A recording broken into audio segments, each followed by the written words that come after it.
Our next presenter is a social entrepreneur and entertainment industry executive based in Los Angeles.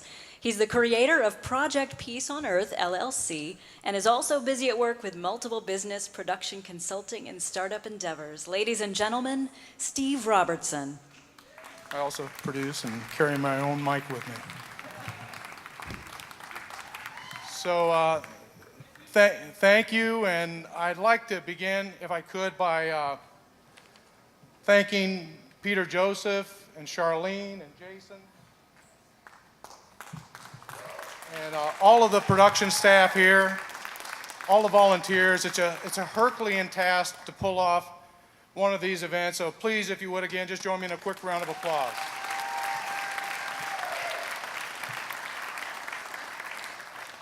Wasn't informed there was going to be a fan behind me blowing my papers around, so forgive me. I'd like to begin by starting out to acknowledge a dear friend of mine, Nancy Cook de Herrera, who just passed. She was in her late 90s. She was the world's first supermodel. She was with the Maharishi Yogi when the Beatles were there and Donovan was there. And since that time, she has taught transcendental meditation to pretty much every major rock and roll star that's gone through Rick Rubin's office. Madonna, Lenny Kravitz, Sheryl Crow, etc. And her family has generously donated 600 copies of her book. There are only 6,000 prints out there. And they're donating to Project Peace on Earth so that we can make a little bit of money. With a $10 donation tonight, you can purchase one of our books, which have a $22 retail value, and we will create global projects, global concerts, global peace initiatives for good, which I'll be talking about a little bit later. So you can go to the back, make a $10 donation. If you don't have that and you really want a copy of the book, I promise we'll give you one. Thank you. So many of you may notice this image back here behind me.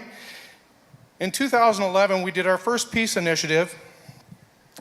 We brought 1,000 Palestinian refugee children to the base of the Mount of Temptation in Jericho. We had them form the image of the Picasso peace dove and have them spell the words love all, and then the word love in Arabic. We filmed this image aerially. It went around the world. And last September, right after Zeitgeist this past year, the UN informed us that they had selected this image as one of the 49 most iconic images in the history of the UN out of some 800,000 images. So thank you. And my good friend John Quigley, I don't know if he's out there, I can't see anything back here, but my good friend John Quigley, who I've known for 20 years, helped me produce this event. And some of the images that you'll see from this past Christmas that we produced in Bethlehem on Christmas Day and on New Year's Eve. Tonight and today, I'd like to talk to you a little bit about what I believe we can do to reclaim our personal power and create a world that more lovingly and compassionately and practically works for all. And I'd like to suggest to you, if I can, that this process really begins with thought. And thoughtfulness, as Peter has set up for us with the Zeitgeist movement. This is a tremendously important movement of empowering people and to bring clarity about what we can do to make a difference in the world. So, as you may know, Buddha said, all that we are is a result of what we have thought. King Solomon in the Bible said, as a man thinketh in his heart, so is he. The word man, by the way, is not male, flesh and bones. It means consciousness in Sanskrit. And Emerson, the great philosopher, stated that the ancestor of every action is thought.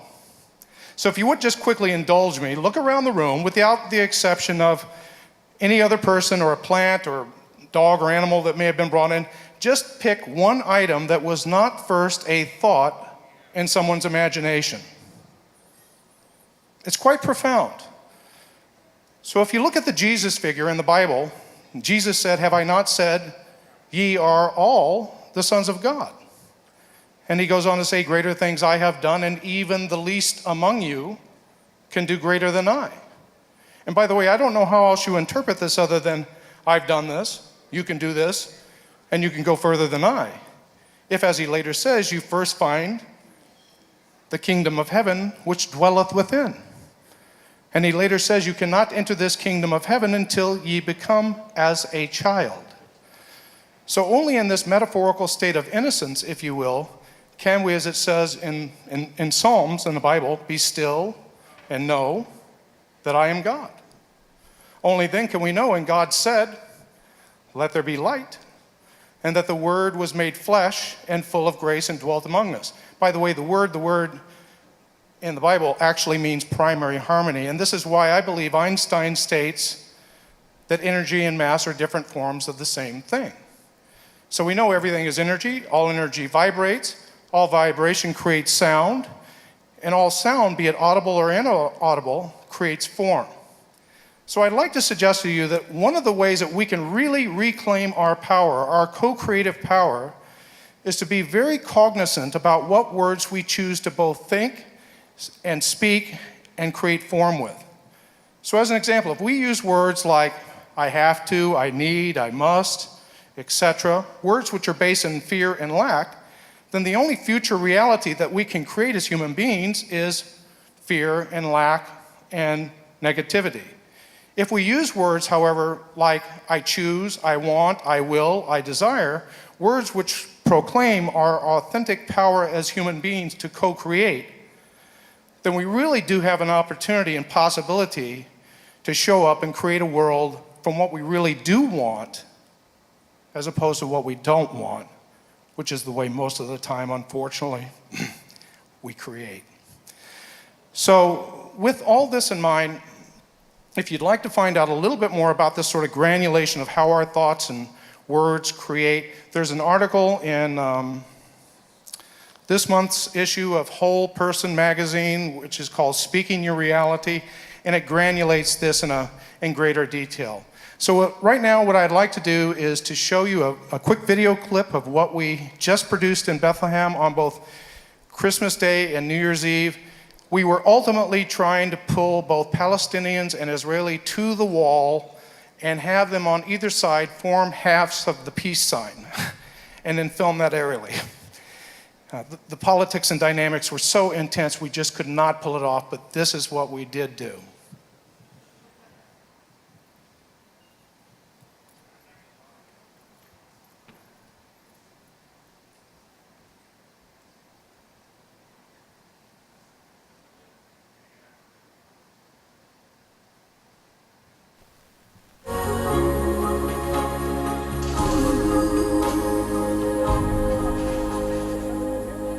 Let there be hope.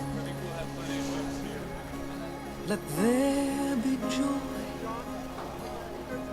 Let there be peace. Let there be love. Let there be life. Let there be light. All around the world.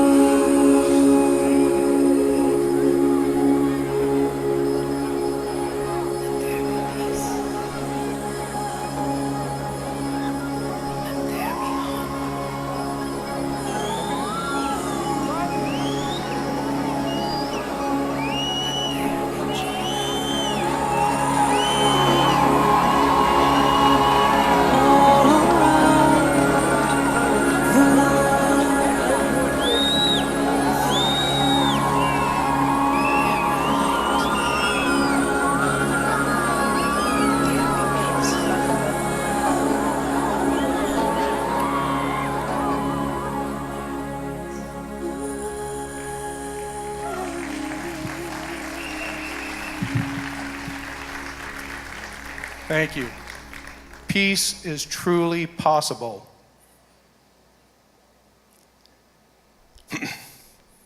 If we first find peace within, that's where it begins.